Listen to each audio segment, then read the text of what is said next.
Vanessa stole my fiancé and laughed at my pathetic life at our father's funeral. She bragged about her mansion and money, but her smile vanished the second I introduced the powerful man who is now my husband. Before continuing, write where you are from or what time it is. 4 years ago, my sister stole my rich fiancé and left me standing in the wreckage of a life I thought was perfect. Today, at our father's funeral, she leaned in close enough for me to smell her expensive perfume and whispered that I was pathetic for being single at 38, while she had the man, the money, and the mansion. The words hit like a physical blow, a calculated strike delivered while I stood alone beside my father's casket, but I didn't crumble this time. I looked past her designer veil and saw a man approaching through the crowd, his stride confident, and his eyes locked on mine. I felt the weight of my own wedding ring, a solid gold band that Vanessa hadn't even noticed yet, and I realized the 4 years of silence and rebuilding were about to pay off in the most public way possible. Vanessa's voice dripped with that false sympathy she had perfected since we were children, her diamond earrings catching the soft lighting of the funeral home. Around us, mourners whispered their condolences and shared memories of our father, but all I could hear was the sound of my own heart hammering against my ribs. She had waited exactly 3 minutes after arriving to deliver the blow. 3 minutes of watching me stand alone while she calculated the perfect moment to strike. It was classic Vanessa, always knowing exactly when to twist the knife to ensure maximum bleeding. "Look at you," she continued, her voice barely above a whisper, but managing to echo in my ears like a shout. "Standing here all alone, while everyone else has moved on with their lives. It is almost pathetic, Laura. When was the last time you even went on a date? When was the last time a man looked at you and saw something worth having?" The questions hit home because for a long time I had asked them myself. The years since her betrayal had blurred together in a haze of work and therapy sessions, a long and quiet process of rebuilding myself from the ground up. I had been so focused on healing that I had forgotten how to look like I was living. Vanessa, on the other hand, looked absolutely radiant in her grief. Her black Chanel dress hugged her curves, and her platinum hair was styled in professional waves that must have taken hours. Even her sorrow was designer perfect. "Darren and I were just talking about it in the car," she said, glancing over at my former fiancé who stood near the guest book. His hair was perfectly styled, his suit a testament to the success he had achieved with my father's help. "How sad it is that you never recovered from losing him. He feels terrible about it, you know, guilty even. But what could he do? He fell in love with someone else. The heart wants what it wants," she said with a delicate shrug. And obviously his heart wanted someone more sophisticated, more worldly, more woman. The implication was clear. I was somehow less than, lacking the essential qualities that made a person worthy of love and commitment. I could feel the attention of nearby mourners beginning to drift our way. Aunt Margaret was glancing over with concern, and old family friends were starting to notice the tension crackling between us. Vanessa saw the audience and turned up the performance, her voice suddenly syrupy with false kindness. "I hope you do not think I am being cruel," she said. "I'm just worried about you. We all are. Standing here alone, no husband, no children, no real life to speak of. Dad used to worry about you too. You know, he would ask me if I thought you would ever find someone. He wanted both his girls to be happy. And I am happy, Laura. Blissfully. Completely happy. I have everything a woman could want." She gestured toward Darren, who was now signing the guest book with the very same Mont Blanc pen he had used to sign our apartment lease years ago. "A husband who adores me. A beautiful home. Financial security. While you have your little apartment in Seattle and your job at that marketing firm.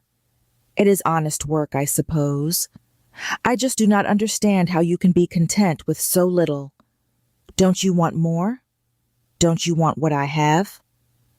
I looked at her, really looked at her, and the anger that had been simmering for years finally cooled into a sharp, clear resolve. I thought about the man who had kissed me goodbye that morning, the man who had spent the last 2 years showing me what real love looked like. Not the desperate, needy attachment I had mistaken for love with Darren, but something deeper and more genuine. Actually, Vanessa, I said, my voice carrying a calm that surprised even me, there is something I think you should know. I'm not alone. I haven't been alone for a long time. I stepped aside as the man in the navy suit reached us. I smiled, a genuine smile that felt like the first real breath I had taken in years, and I watched the color drain from Vanessa's face as he put his arm around my waist. Have you met my husband? Vanessa's hands began to shake as she recognized him instantly. The recognition in Vanessa's eyes was followed by a silence so heavy it felt like the floor might give way. Darren had turned around from the guest book, his smug expression frozen as he saw who was standing next to me. This wasn't just any man. This was Marcus Hamilton, the man who had systematically dismantled Darren's business empire over the last 3 years. Vanessa's diamond earrings trembled as she stared at him, her mouth opening and closing without a sound.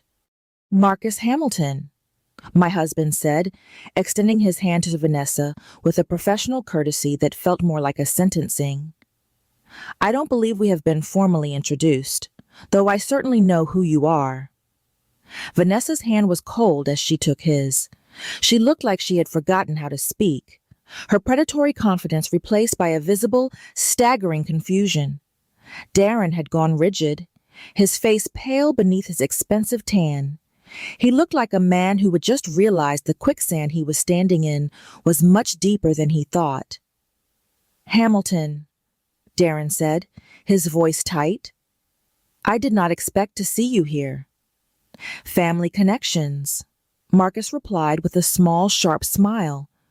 Laura's father was a remarkable man, though I suppose you knew that, having been engaged to his daughter once upon a time. The words landed like stones in a still pond.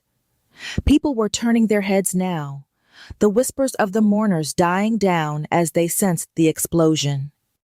Robert Chin, Dad's oldest business partner, was watching us with an intensity that told me he was already connecting the dots. Engaged? Vanessa managed to choke out. Laura, you never mentioned. There is a lot I never mentioned, I said. I felt Marcus's hand on the small of my back, a solid and reassuring presence. The anxiety that had been clawing at me since I walked into the funeral home was gone, replaced by a deep sense of rightness. You two are married? Darren asked, his voice carrying a note of disbelief that was almost insulting. 2 years this October, Marcus said. Laura has brought more joy to my life than I thought possible. The declaration was simple and devastating. Where Darren had always spoken about me as an accessory to his success, Marcus spoke about me as the source of his happiness. I watched Vanessa's face as she realized that I hadn't just found a replacement for what she stole. I had found something she would never have, a partner who actually respected me. But how? Vanessa asked, her voice small. We met when Marcus was a client at my firm, I explained. We worked on the Morrison Hotels campaign together. It was a very successful project. It really established Marcus's company as the lead in the industry. I made sure to emphasize the professional success. I knew it would sting Darren the most. He had lost the Pacific Northwest Tourism Board contract to Marcus just 6 months ago, a loss that had reportedly sent his firm into a tailspin. I watched Darren's jaw work silently, his hands clenched at his sides. The composure he had maintained throughout the funeral was cracking. You planned this, Darren said suddenly, his voice loud enough to draw a crowd. This whole thing. Meeting Laura. Marrying her. It is some elaborate revenge scheme. The accusation was so absurd that I actually laughed. It was a bright, genuine sound that cut through the somber atmosphere. Revenge? I repeated. You think I married Marcus to get back at you, Darren? That would require me to still care about you. It would require me to think about you at all. The truth of it hit me as I said it. For the first time in 4 years, I realized Darren had become irrelevant. He wasn't a monster anymore. He was just a man in a suit he couldn't afford, clinging to a woman he didn't trust. Vanessa looked ashen. She was looking at the crowd, realizing that the story was already spreading. The sister who stole the fiancé, the abandoned bride who found the billionaire rival. By tomorrow, the whole town would be talking about how Laura Mitchell had won the long game. As we turned to walk away, Marcus paused and looked back at Darren. By the way, Darren, I heard about the audit at your firm. If you need a recommendation for a good liquidator, let me know. I have a few on speed dial. We walked away, leaving them standing there in the silence of their own making. But as we reached the car, I saw a black SUV parked across the street. A man inside taking photos of us. I didn't tell Marcus about the man in the SUV right away. I wanted to hold on to the feeling of victory for just a little longer. We drove back to our hotel in a comfortable silence, the rain of the Pacific Northwest blurring the world outside. But the victory felt fragile. I knew Vanessa. She didn't lose gracefully. She was a creature of spite, and I had just humiliated her in front of the only people whose opinions she valued. When we got to the room, Marcus took off his jacket and loosened his tie. He looked at me, his eyes soft. You did well today, Laura. Your father would have been proud of the woman you have become. I sat on the edge of the bed, the adrenaline finally starting to fade. Do you think it was too much? I asked. The comment about the liquidator? Marcus sat beside me and took my hand. No. Darren has been playing a dangerous game for a long time. He didn't just steal your future back then. He tried to ruin your reputation in this city to cover his own tracks. He deserved to know that the world has caught up to him. I leaned my head on his shoulder. I had spent so many years thinking I was the one who was broken. Vanessa had spent every family gathering for 4 years reminding me of how I had failed to keep a man. To see her face go pale like that, to see the fear in her eyes when she realized who Marcus was. It should have been enough.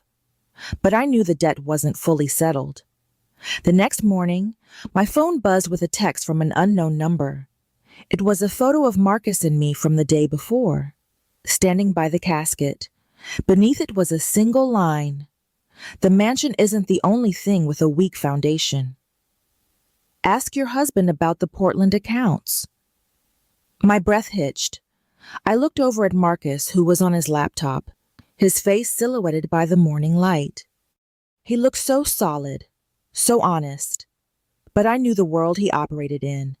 It was a world of high stakes and hidden agendas. I thought back to how we met. He had been a client, yes, but he had also been very specific about wanting me on his account. Marcus, I said, my voice trembling slightly. He looked up, smiling. Yes, honey. Did you know Darren before you met me? I mean, really know him? Marcus's smile didn't falter, but his eyes changed. They became guarded, the look he wore when he was closing a deal. We were in the same industry, Laura. I told you we had competed for the same contracts. The text says I should ask you about the Portland accounts, I said, showing him the phone. Marcus took the phone, his brow furrowing as he read the message. His grip on the device tightened until his knuckles went white. He didn't say anything for a long time. The silence in the hotel room became suffocating, the sound of the rain against the glass feeling like a countdown. Where did you get this? He asked, his voice low. It just came to my phone, I said. Marcus, what is in Portland? Marcus stood up and walked to the window. He looked out at the gray skyline of the city. I was going to tell you, he said. But the timing never felt right. I didn't want you to think my feelings for you were tied to the business. My heart sank. What business? 4 years ago, right after Darren left you, he tried to expand into the Portland market, Marcus said, still looking out the window. He used your father's name to secure a series of loans for a development project. But he didn't have the capital. He was embezzling from his own clients to cover the interest. I was the one who blew the whistle on him. I stared at his back. You were the reason his firm started to fail? I was the reason the authorities started looking, Marcus corrected, turning to face me. But there was more. The project he was working on, the one that collapsed, I bought the debt. I own the loans Darren took out. I have owned them for 3 years. I felt like the room was spinning. You have owned my ex-fiancé's debt since before we started dating? Marcus moved toward me, his hands reaching out, but I stepped back. I didn't want him to touch me. Not yet. I didn't plan to meet you, Laura. That part was a fluke. But when I saw your name on the agency list, I knew who you were. I wanted to see if the woman Darren had thrown away was as remarkable as the rumors said. And you were. You were more. So you married me while holding the leash to my sister's house? I asked, my voice rising. Did you marry me because you loved me, or because I was the final piece of your collection? Marcus's face hardened. I married you because I love you. But I would be lying if I said I didn't enjoy the thought of Darren realizing that the man who owns his life is the man who loves his wife. The phone buzzed again. Another text. Check the safe in the study back in Seattle. Ask about Sarah.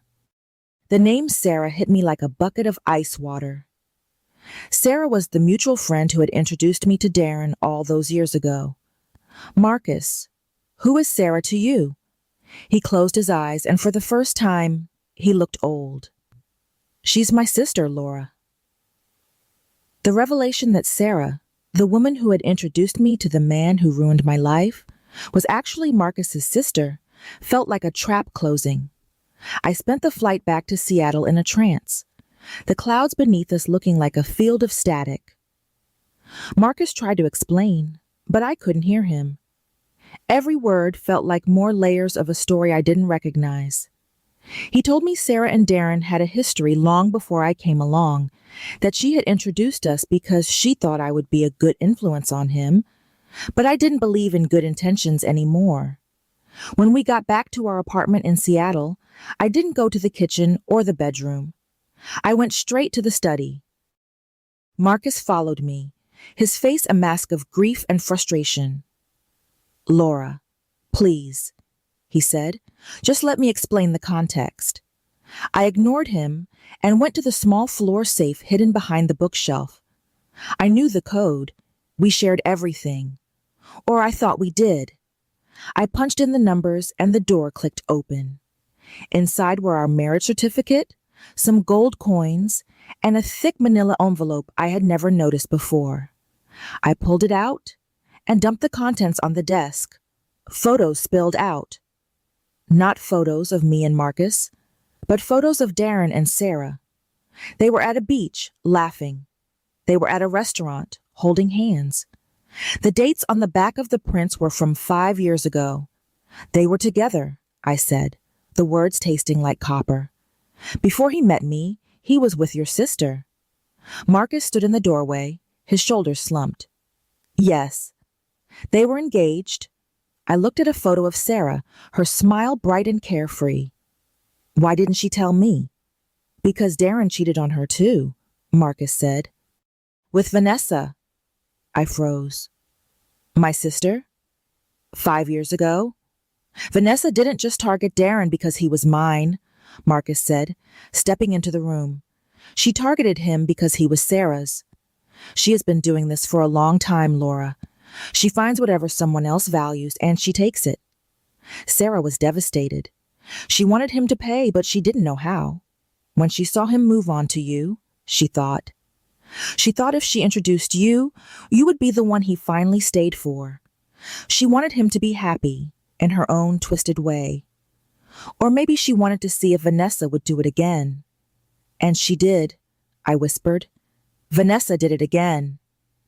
And I watched it happen from the sidelines, Marcus said. I watched my sister fall apart, and then I watched you fall apart. When I finally met you, it wasn't a game. It was a chance to fix something that had been broken for a long time. I looked at the photos, then back at Marcus. You didn't just buy his debt to be a businessman. You bought it for Sarah. I bought it for my family, he said, and then I kept it for you. A sharp knock at the front door startled both of us. It wasn't the soft, hesitant knock of a neighbor. It was loud, demanding. I walked to the door and looked through the peephole. It was Vanessa. She wasn't wearing Chanel today. She was wearing a worn sweater and jeans, her hair a mess. She looked like she hadn't slept in a week.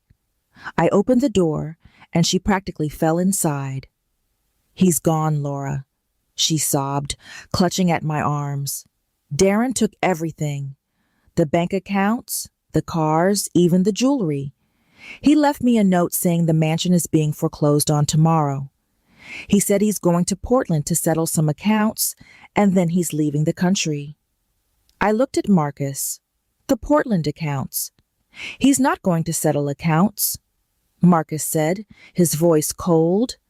He's going to try to sell the equipment from the development site before the bank seizes it.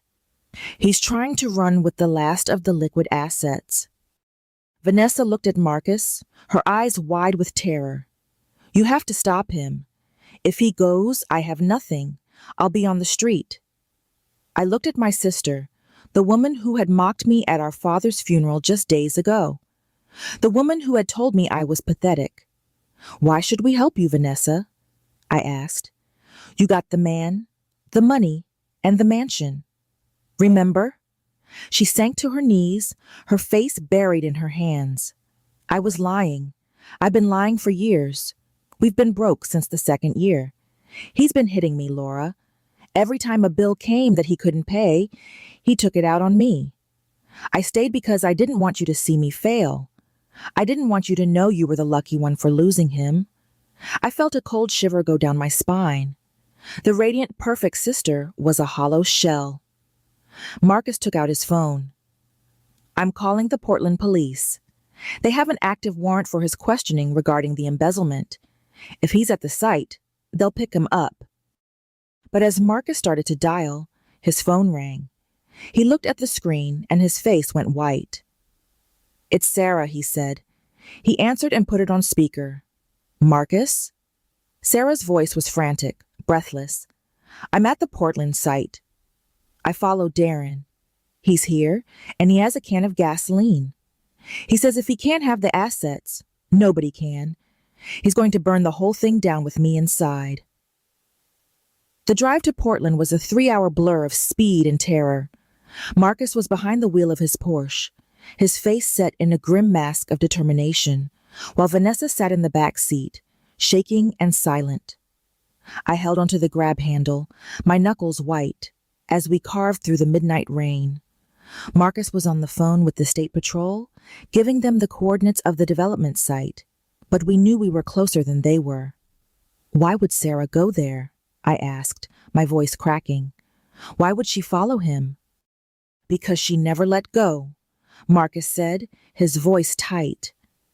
She spent 4 years obsessing over what he did to her.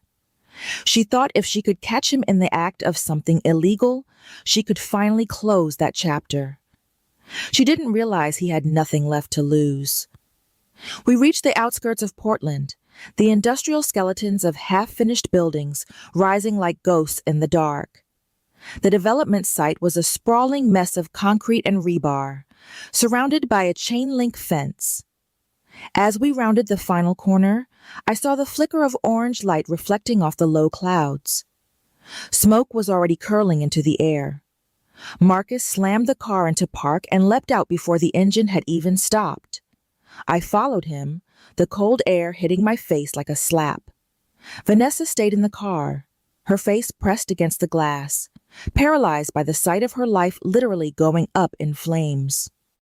We ran toward the central structure, a 3-story office complex that was supposed to be the jewel of Darren's empire.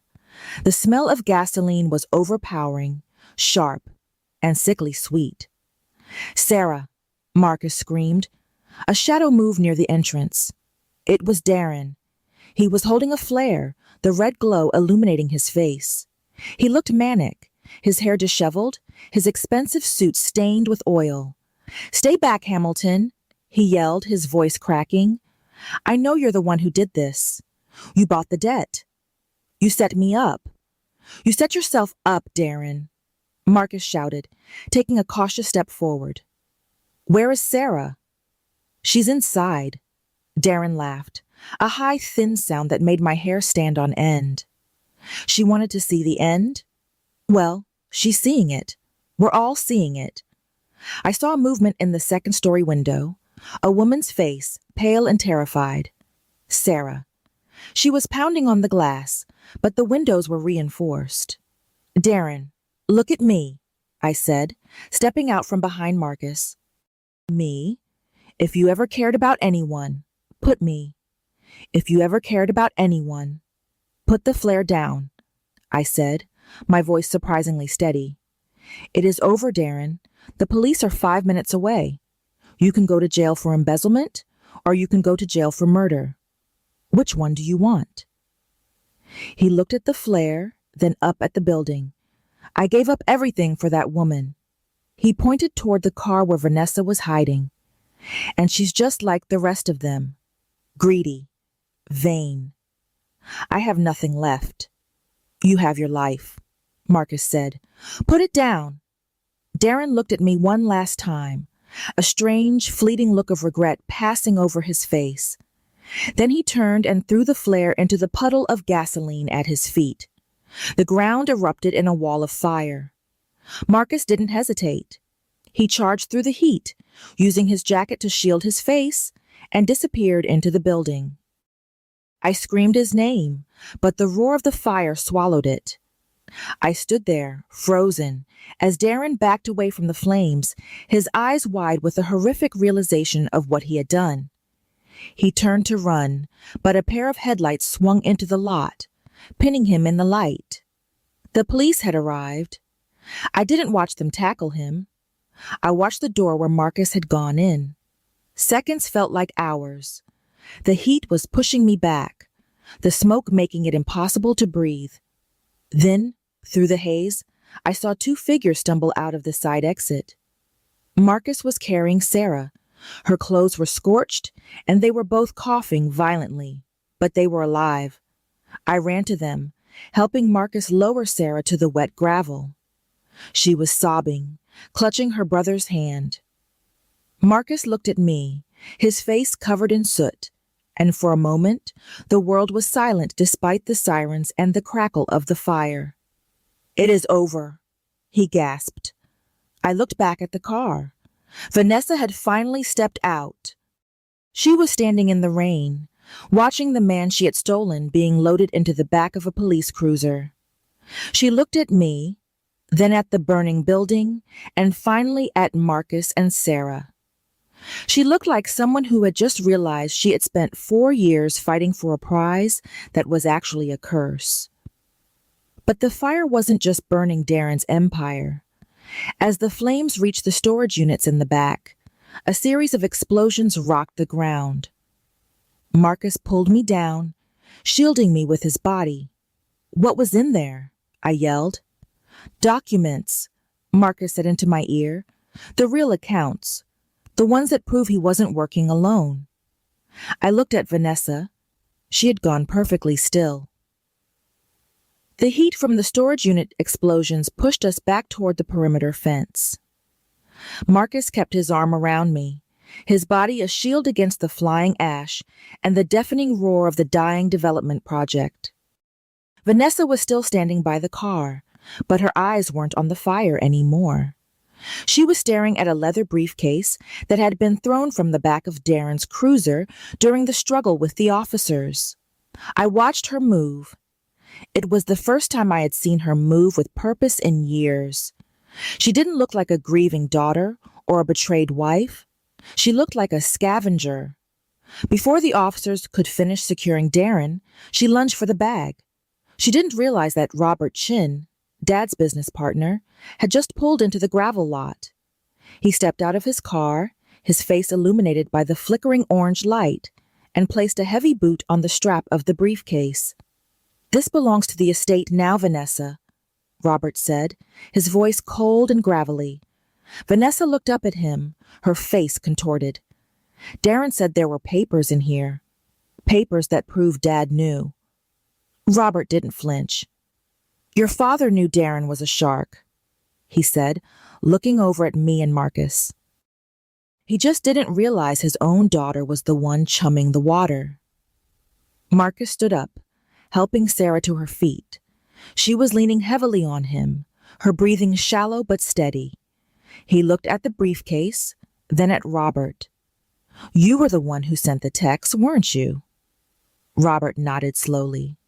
Laura needed to know the truth before she got too comfortable, and Sarah needed to see that the man who broke her didn't have the stomach for a real fire. I walked toward them, the rain soaking through my clothes, mixing with the soot on my skin. "What truth, Robert? What did Dad know?" Robert reached down and picked up the briefcase, ignoring Vanessa's reaching hands. "6 months before he died, your father realized Darren was funneling money from the family accounts to cover the Portland debt. He was going to cut him off. But then Vanessa came to him. She told him she was pregnant." Vanessa let out a strangled cry and sank to her knees in the mud. "He couldn't leave his grandchild with nothing," Robert continued, his eyes fixed on me. "So he kept quiet. He let Darren keep stealing, hoping he would turn it around for the sake of the baby. But there was no baby, was there, Vanessa?" The silence that followed was broken only by the crackle of the flames and the distant wail of a second fire truck. Vanessa didn't answer. She just wept, her forehead touching the wet ground. She had used a phantom child to keep our father from protecting himself, and in doing so, she had paved the way for Darren to bleed the family dry. Marcus stepped forward, his eyes burning with a dark intensity. "That money Darren stole? It wasn't just family money. It was the pension fund for the marketing firm employees. He risked hundreds of lives to keep his ego afloat." I looked at my sister, feeling a sudden, sharp clarity. The woman who had mocked me for being single, for having a small life, had built her entire world on a lie so cruel it had likely accelerated our father's death. "Take her home," Marcus told the officers, gesturing toward Vanessa. But Robert stayed behind, holding the briefcase like a shield. "There's one more thing, Laura," Robert said, reaching into the side pocket of the bag and pulling out a single crumpled envelope. This wasn't Darren's. It was tucked inside his passport. He handed it to me. It was addressed to me in my father's handwriting. I opened it with shaking hands. Inside was a key to a safe deposit box and a note that read, "For when the smoke clears, build something that is finally yours." I looked up at the burning building, the jewel of Darren's greed turning to ash. I realized then that I wasn't the one who had been standing in the wreckage. Darren and Vanessa had been living in it for years. I was the only one who had actually moved out. But as the police began to lead Darren away, he stopped and looked at Marcus. "You think you won, Hamilton? Check the news in the morning. I didn't just burn the building. I burned the firm's digital servers. Your Morrison Hotels campaign? It's gone. Every file, every backup." Marcus's grip on my hand tightened until it hurt. The morning news was a firestorm of its own.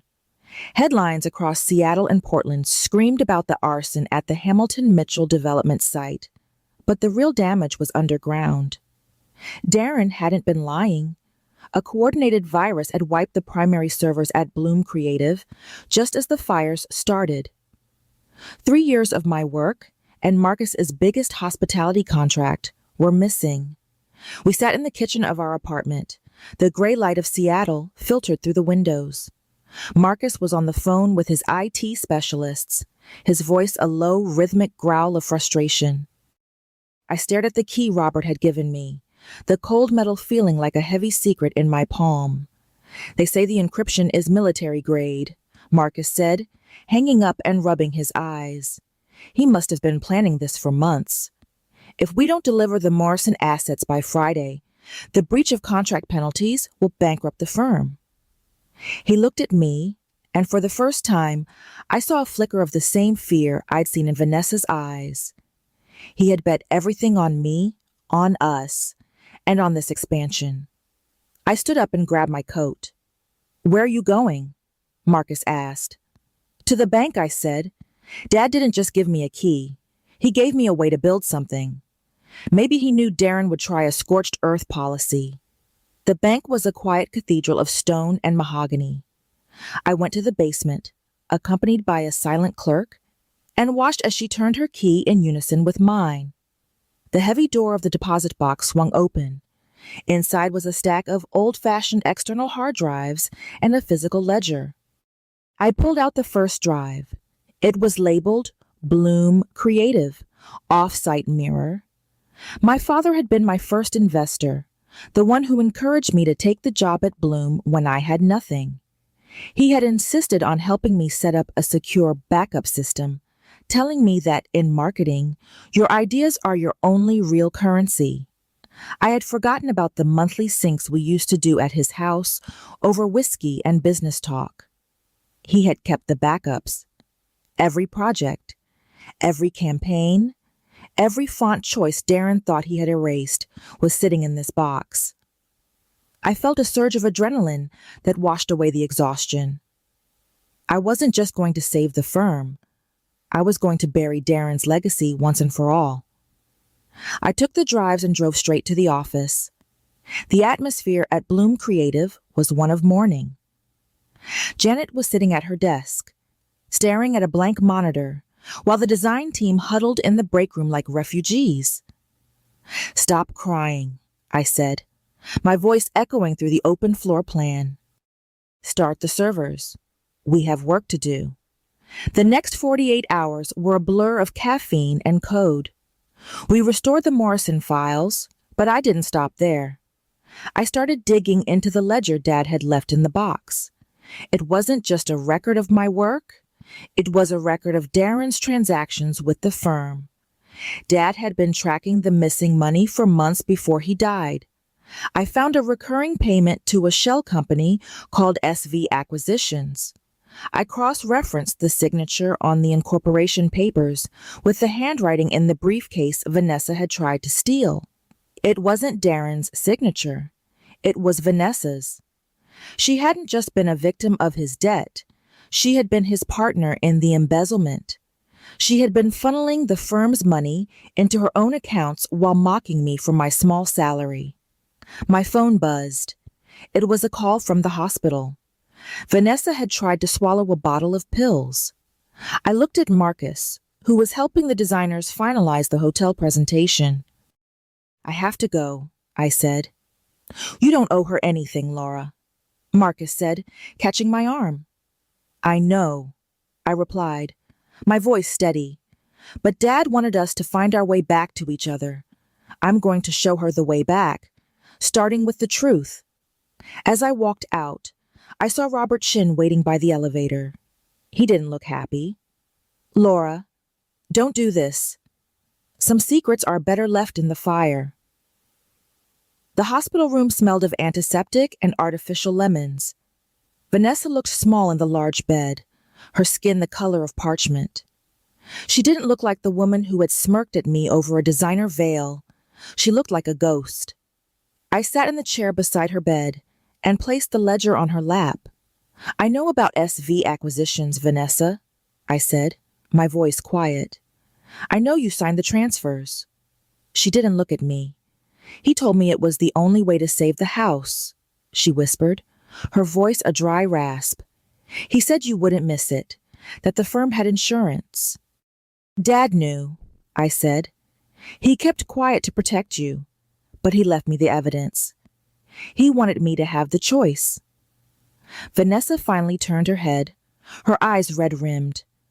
And what is the choice? Are you going to call the police? I looked at her, and for a moment, I saw the girl who used to braid my hair in the summer. I saw the sister I had lost long before Darren ever came along. The firm is restored, I said. Marcus and I are going to be fine. But the money you took from the pension fund? That has to go back. Every cent. I don't have it, she sobbed. Darren took the offshore keys. I leaned in closer. Then you're going to help us get them. You're going to testify that Darren coerced you. You're going to give the state everything they need to make sure he never sees the sun as a free man again. And if I do? She asked, hope flickering briefly in her eyes. Then I won't press charges for the embezzlement against you, I said. But you're going to sign over your share of the estate to the firm's pension fund. You're going to walk away with nothing, Vanessa. No man, no money, and no mansion. Just your name. She closed her eyes, the tears leaking onto the white pillow. It's a fair trade, I suppose. I stood up to leave. Laura? She called out. I stopped at the door. Why are you doing this? Why didn't you just let me go? Because Dad believed we could fix this, I said, looking back at her, and because I'm tired of being the only one holding our family together. It's your turn to carry the weight. I walked out into the hallway and found Marcus waiting for me. He didn't ask what happened. He just took my hand and led me toward the exit. We delivered the Morrison Hotel's presentation on Friday morning. It was a triumph. The clients were so impressed with our recovery that they signed a 5-year exclusivity deal. Bloom Creative was no longer a small agency. We were the new giants in the city. 2 weeks later, I stood in the empty mansion Vanessa had once bragged about. The movers had taken everything. The rooms echoed with the sound of my footsteps. I found a small frame photo in the back of a closet. It was a picture of me and Vanessa as children, standing in front of Dad's first office.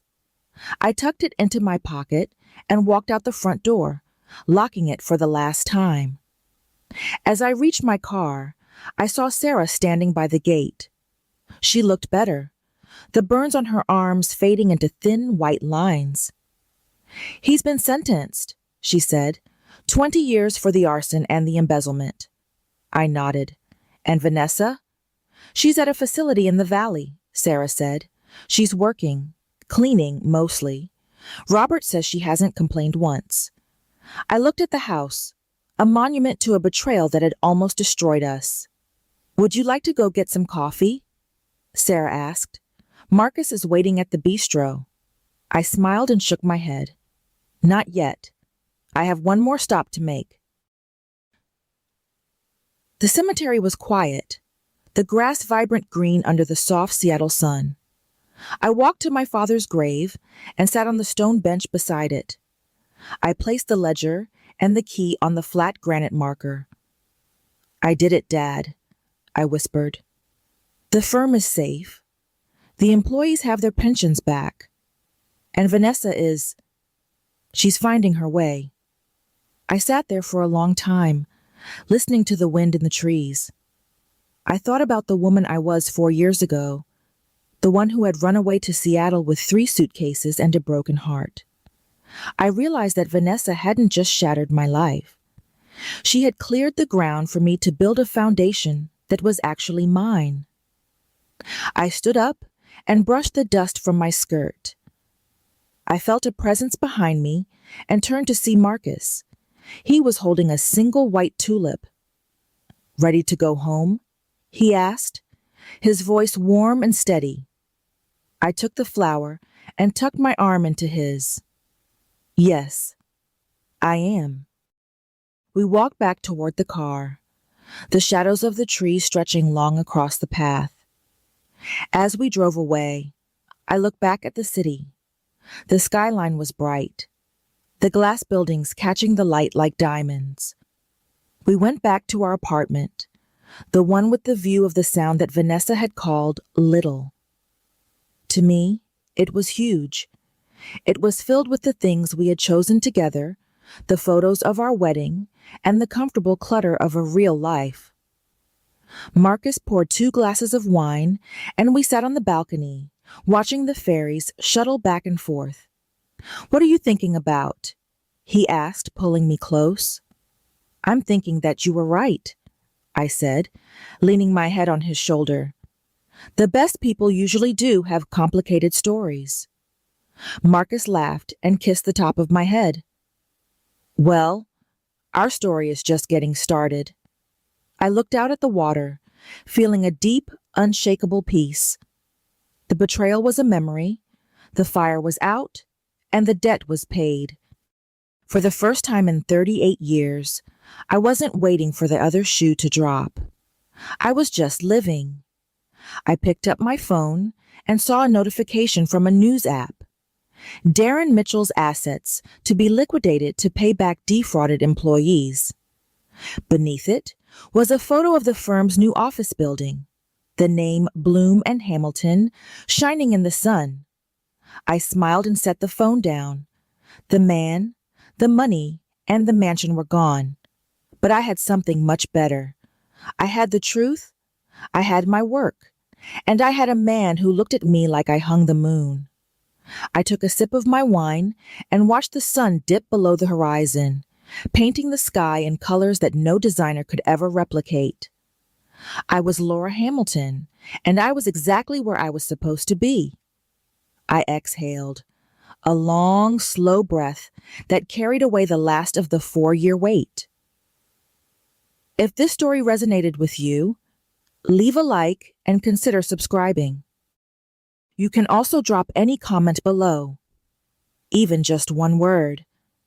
Maybe tell me where you're watching from, or what time it is right now. Sometimes one word is enough to say you were here.